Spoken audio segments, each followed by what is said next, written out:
Another gourd. I just don't understand kids these days. I did my best Uncle Rico impression and chunked it into the woods to rot alongside its brethren. That makes 27 perfectly good gourds that have gone to waste this month. Not that I'm exactly sure what gourds are for anyways. During my walk to work, I noticed that once again, I'm not the only victim of this stupid prank. They got old Mr. Tom's house too. I never would have imagined as a kid that I'd one day be sympathizing with the town grump, but here I am. To be fair, I am not nearly as crotchety as he is. I just toss the vegetable into the woods and carry on with my day. It's become part of my morning routine. Old Tom, on the other hand, has really embraced his inner Ebenezer. Judging by the stains and gourd residue on his front porch, he's turned this into a game of botanical whack-a-mole. What's worse is he probably enjoys it. I know firsthand from my childhood that hateful indignation towards anything fun is his favorite pastime, especially around Halloween. But that is water under the bridge. Now that I'm older, the boogeyman has taken on much more insidious forms, like taxes, my broken down car, and perhaps most pressing, the razor-thin profit margins at the sandwich shop. Which is why I've started walking there in the cold. Honestly, I think Banyan's been thrilled by the sudden death of my crappy old 4Runner. He's all smiles and tail wags as we make our daily 5-mile trek to work. Although I sometimes feel like he's the one walking me on account of my short attention span. I know he gets frustrated when I walk at the pace of a confused grandma, but in my defense, my town can be pretty distracting this time of year. Even though I've seen it 27 times, it's hard to ignore the insane fervor with which the locals prepare for Halloween. Every October, like a rhythmic force of nature, hundreds of tombstones rise out of suburban yards. Front porches are infested with fake cobwebs. Fake witches stand on patrol on every rooftop, and the smell of rubber masks permeates the air. To make a long story short, it's a trick-or-treater's paradise, or at least it would be if my town allowed it. In fact, they don't even allow kids to go outside on Halloween night. I have never understood the reason for the strange unspoken rule that's frustrated me my entire life. I thought I'd go through some sort of initiation when I got older and I would be let in on the secret, but it only got worse. Every time I ask someone what's going on, they either stare at me like I have a corn cob growing out of my forehead, or resort to straight up gaslighting. For example, just last week, I ran the $1 million question by Ms. Kathy when she came in to order her usual plain turkey sandwich. Historically, she's very nice and one of my best customers, but as soon as I brought up Halloween, I could see the angry micro-expression crack beneath her makeup as she wrinkled her crooked nose. She plastered a fake smile on her face and gave me a line that went something like, "Darling, what do you think is more likely? Everybody in town being involved in a Halloween conspiracy or one man's cheese falling off his cracker?" I'm used to being framed as the crazy guy, but it does still sting a little. An hour or so after opening the shop, I was pulling some fresh bread from the oven when I heard the jingle of the doorbell. I knew exactly who it was, based solely on the fact that they were walking like they owned the place, even though they most certainly did not. Mayor Hawthorne strolled right up to my counter looking like the lead of a 1970s TV drama. He resembled a slightly broader, middle-aged Burt Reynolds, but with sandy blonde hair streaked with gray. I'd heard him say on more than one occasion that he was the tallest, smartest, funniest, and prettiest member of his whole family. I couldn't verify that, but he probably could have thrown most arrogant in there as well. Well, if it isn't Old Sandwich Dean, how are you doing this fine and beautiful morning? I hate it when he calls me that. I looked past him at the cold overcast sky and bleak forest across the street. I'm alright, how about yourself? Oh, I couldn't be better. Little Jimmy hit a home run in last night's game. The Great Pumpkin lighting is tonight, and to top it all off, the Crumpton Gazette just published a story about my charity for the homeless. I usually try to zone the mayor out, but something he said piqued my interest. I've never heard of that. What is it? Dean, I'm sure you've seen the dirty vagrants that try to leech off our town. He leaned in closer and lowered his voice. Between you and me and Carl the bus driver, I've been packing them up like sardines and shipping them to a Denny's out in Dothan. Every $100 donated is one less hobo you will ever see in the city of Crumpton. No, I meant the Great Pumpkin lighting. Oh, that. It's just an old forgotten Crumpton tradition.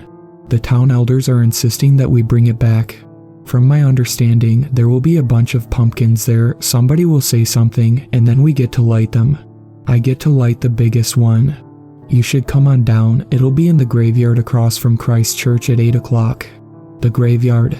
And I thought nobody was allowed to go out after dark. Well, it is Halloween, he said with spooky jazz hands, completely ignoring the second half of my question. I nodded and silently considered making an appearance. I don't generally like crowds, but I might finally be able to get some answers on my town's weird Halloween rule. I'd planned on closing shop early and going home since everyone usually locks themselves in their houses on Halloween night, but for the first time in my life, people seem to be breaking the rule. I have ventured out a few times when I was younger out of curiosity and never found anything unusual, although I never stayed out too long. There's something deeply unsettling about a completely silent town at night. We all heard stories of kids that disappeared, but I figured they just moved away and some of the older kids made the stories up to scare us. I thought about all those old stories as the leaves crunched beneath our feet and paused as we walked from streetlight to streetlight, connecting the dots on the way there. I was admittedly starting to get creeped out, so I pulled out my phone and turned some music on. I've been in a classic rock mood lately and went through a few of my favorites on the way there. Must Be the Season of the Witch started playing just as the Christ Church steeple came into view. It seemed a little too fitting for comfort. We veered off the road and made a beeline toward the cemetery. As we got closer, I began to make out hundreds of figures standing and ambling around in the moonlight. Banyan let out a low growl as the first figure came into focus. A walking skeleton with a pumpkin in its hands. "It's okay, buddy, it's just a costume," I assured him. Soon we found ourselves amongst witches, wolfmen, vampires, and every other monster mankind has conjured up. Every one of them carried a carved pumpkin. Nobody told me this was a costume party. People were standing around in small groups, having private conversations. I felt like the new kid on the first day of school, or in my case, any other day of school. Suddenly a booming voice overpowered all the chit-chat and commanded everyone's attention. Fellow ghouls and goblins, witches and warlocks, ghosts, skeletons, and every other creature of the night, welcome to the lighting of the Great Pumpkin. Bram Stoker's Dracula, formerly known as Mayor Hawthorne, stood atop an impromptu stage and summoned his most spectacular voice. "We have known 27 years of peace and prosperity," he said as he spread his arms wide. "It is with timid deference that we gather on the eve of this hallowed succession. In remembrance of the last, I ask you to light your pumpkins." The sound of lighters flicking and matches striking cut through the air as countless glowing smiles came to life around me. The mayor continued, "Even in the night, a shepherd must protect his flock." He then pulled a long knife from his belt and cut a deep slice in his free hand. The crowd screamed, with applause and howls as he held his hand high above his head and let the blood stream down his arm. And with that the mayor jumped off the stage, or what I thought was a stage, and a witch with a crooked nose approached with a lit pumpkin. It was burning so bright that it must have been filled to the brim with gasoline. She handed it to the mayor, who proceeded to smear his bloody hand across the flaming pumpkin.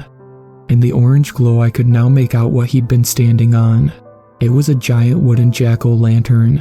With a dramatic spin and heave, he threw the flaming pumpkin into the mouth of the giant scary beast and a great fire exploded back out of the eyes and smile of the carved face.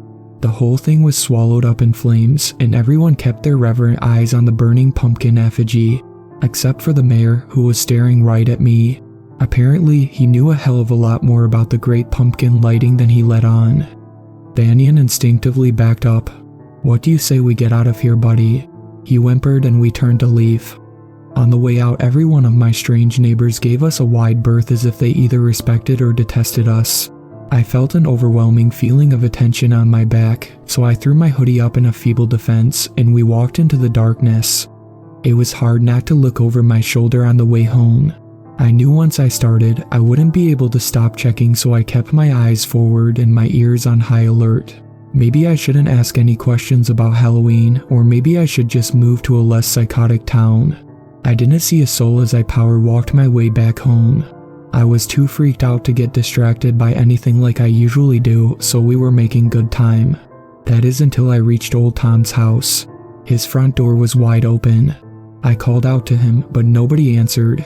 I debated just minding my own business and going home, but I couldn't live with myself if something happened to him, even if he was an old grump. Dead leaves blew into the hallway as I creaked up the stairs. I stopped at the threshold and raised my fist to knock on the open door but froze before my knuckles hit the wood. There was blood spattered at the end of the hallway. This is not good. I swallowed the lump in my throat and stepped into the house.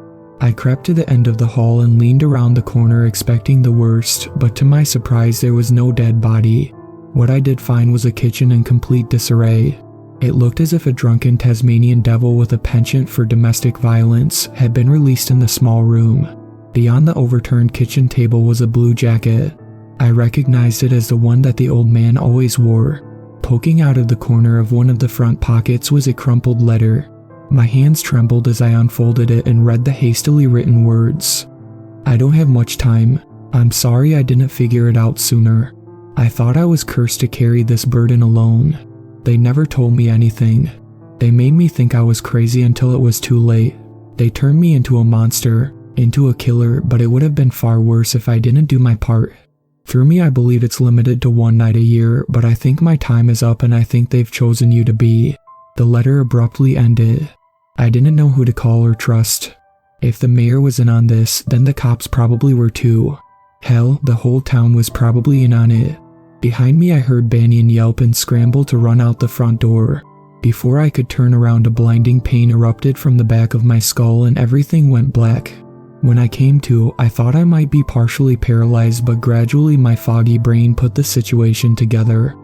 I was tied to a chair in the middle of old Tom's garage and two figures were before me. Mayor Hawthorne sat atop a large brown chest, covered in what appeared to be pale worn leather. Next to him stood Miss Kathy. "What's happening?" I said. "You're fulfilling your destiny, Dean," said the mayor. I don't understand. What did you do with Mr. Tom?" "He achieved his purpose at the Great Pumpkin Lighting," said Miss Kathy with that same fake smile I'd grown to hate.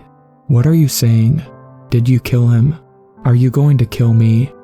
"Are you familiar with the story of the Crumpton Booger?" said the mayor. "Yes, we all heard that story as kids. I used to think that's why we didn't go out on Halloween when I was little." He laughed. "Then you've had the answer to your question all along. He is the reason we don't go out on Halloween. All except for the children that are disobedient. And those damn hobos." He spit on the ground in disgust. Mayor Hawthorne continued speaking as he stood and turned to unlock the chest.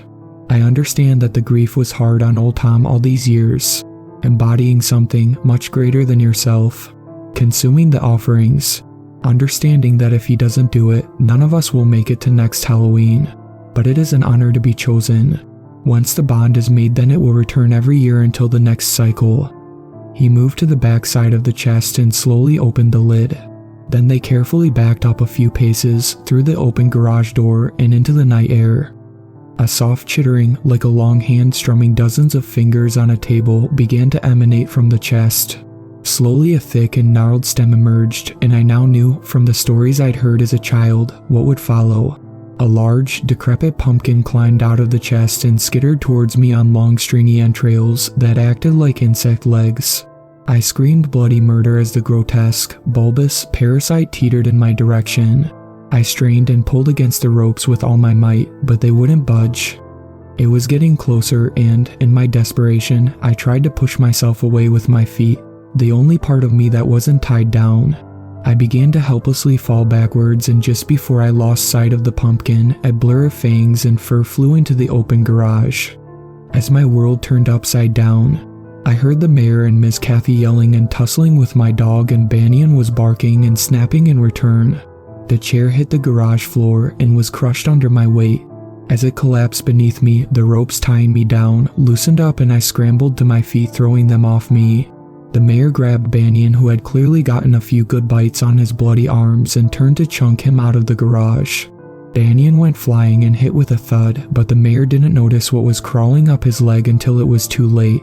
I yelled for Banyan, who darted in the garage and behind my legs. We stood in horror as the pumpkin scurried up Mayor Hawthorne. He made desperate attempts to pull the thing off him, but the spindly legs would stretch and then overpower him, pulling itself closer. It crawled up his body like a massive and misshapen centipede. In a flash, it was clinging and climbing over the side of his temple, and it muffled his screams as it kept smiling. The pumpkin fell in place over his head. He stood in abject horror for an endless second before the transformation began. Once it started, it happened quickly. It was like all his life force and most of his body mass was being sucked into the pumpkin. His body shriveled and withered to a brown and lean form. The pumpkin filled with mass until the inner workings of a mouth formed, and large solid black eyes filled the eye holes. The figure doubled over, and a sickening and half-finished laugh erupted from its throat as its vocal cords formed. Slowly, the Crumpton booger stood, and Banyan and I opened the door to old Mr. Tom's house and stepped inside, slamming it shut behind us. Ms. Kathy's scream was cut short by the sound of a bone-crunching fleshly splat. I locked the door and prayed that we'd be safe if we followed the rules. Don't go outside and don't trick or treat on Halloween night.